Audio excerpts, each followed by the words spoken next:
হরে কৃষ্ণ, রাধে রাধে। আমি গীতা। গীতার কথায় আপনাদের সুস্বাগতম। আজকে আরেকটি ভিডিওতে গীতার অষ্টাদশ অধ্যায়ের 18 নম্বর শ্লোকটি পাঠ করছি।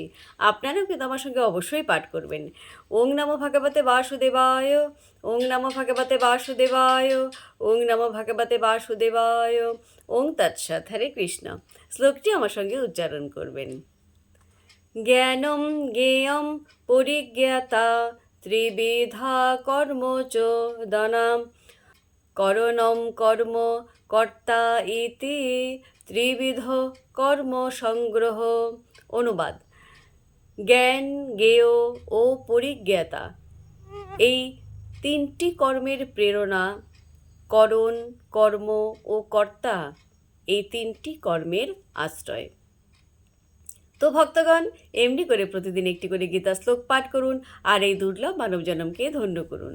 আর আমাকে কমেন্ট করেছেন ঝর্ণা মান্দান, বিদিশা মুখার্জি, লোপা কর্মকার, মেধা মৈত্র, সুশান্ত দাস অধিকারী, সুকান্ত কুমার পণ্ডিত, জয়ন্ত পাত্র, উত্তম বিশ্বাস, সুমিতা সাহা। সবাইকে অসংখ্য ধন্যবাদ আমাকে কমেন্ট করার জন্য। সবাই আমাকে রাধে রাধে জানিয়েছেন, আপনাদেরকেও রাধে রাধে। হরে কৃষ্ণা, হরি বল।